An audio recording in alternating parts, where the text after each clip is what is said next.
All right, in today's explainer, we are digging into a paper that gives us a pretty radical new way of looking at our modern world. It's a feeling a lot of us probably share. We've got more information, more ways to connect than at any point in history. And yet, so often, it feels like things are just falling apart. Well, one paper argues there's a really powerful reason for that. The source for today's explainer argues this isn't some kind of accident. It suggests there's a deep, almost hidden reason for all this fragmentation. And it all boils down to a fundamental conflict between two very, very different kinds of intelligence. So let's get right into the core framework here. The paper's big idea is that we need to stop thinking about intelligence as just one single thing. Instead, we should see it as a kind of tug of war between two totally different types. On one side, you've got an intelligence that builds and preserves, and on the other, you have an intelligence that performs and, well, disrupts. So first up is what the author calls structural intelligence, or SI for short. You can think of this as the intelligence of systems that are built to last. It's not flashy. It's all about keeping things consistent and coherent over a really long time. Its main tool is something called recursion, which is basically just a system's ability to check back with its own rulebook, its own core principles. Like a constitution, new laws are only supposed to be valid if they align with those founding rules. That's recursion in action. And then you have the complete opposite, behavioral intelligence, or BI. This is the intelligence of performance. It's all about looking smart, winning the debate, getting the likes on social media, or just hitting some short-term goal. Its validation has to come from the outside. It doesn't come from within. It's all about spectacle and competition. And when you see them side by side like this, the contrast is just stark. Structural intelligence is validated from the inside, and it plays the long game, which leads to continuity. But behavioral intelligence, it absolutely needs that outside approval. It's totally focused on the short term, and ultimately the paper argues it leads to collapse. Okay, but here's where it gets really interesting.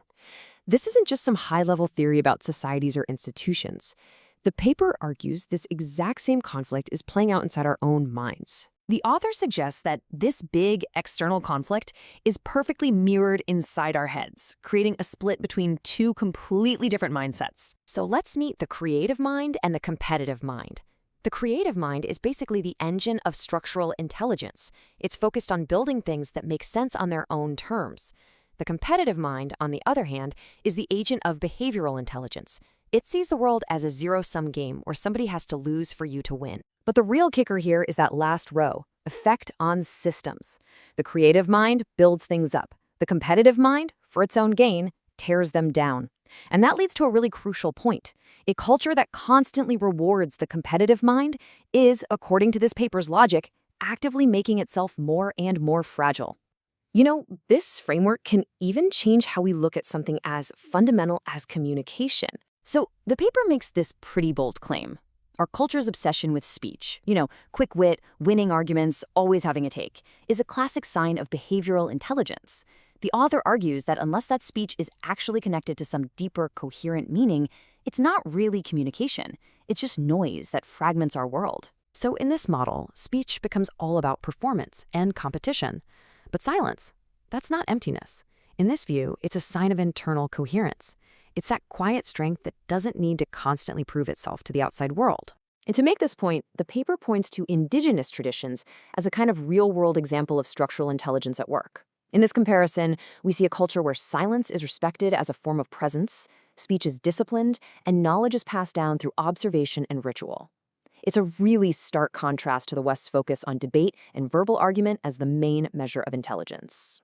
Okay, so if we take this framework and run with it, what does it tell us about our own history? Well, the author uses this lens to look at the entire arc of Western civilization. The central argument here is pretty blunt. It's that Western culture has, time and time again, failed to build its core institutions around structural intelligence. Instead, it has consistently prioritized the behavioral, the competitive, and, yes, the disruptive. So the paper basically does this structural audit of Western history, and it finds this same pattern again and again.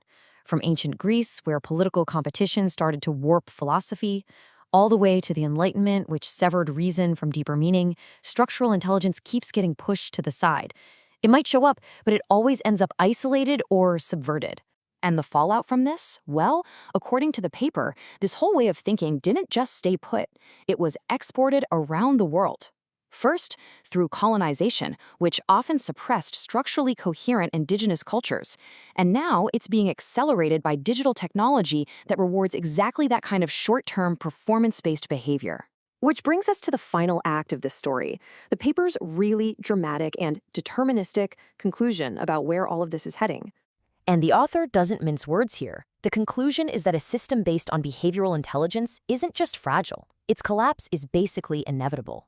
It's not a matter of if, but when, because the system is fundamentally designed to eat away at its own foundations. It lays out this kind of four-step domino effect leading to collapse. First, a society chooses performance over coherence as its foundation. Second, this broken model gets exported across the globe. Third, digital technology comes along and acts as a massive accelerator. And the final step? The systemic unraveling that the paper claims we're seeing right now. And this quote right here, it really sums up the entire problem as the paper sees it. The competitive mind disrupts systems and mistakes victory for coherence. The point is that our society is addicted to the feeling of winning without stopping to ask if each of those victories is just another crack in the foundation we all stand on. And that really leaves us with a pretty big question, doesn't it?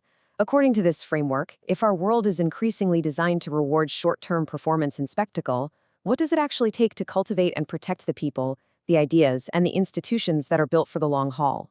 Something to think about. Thanks for joining the Explainer.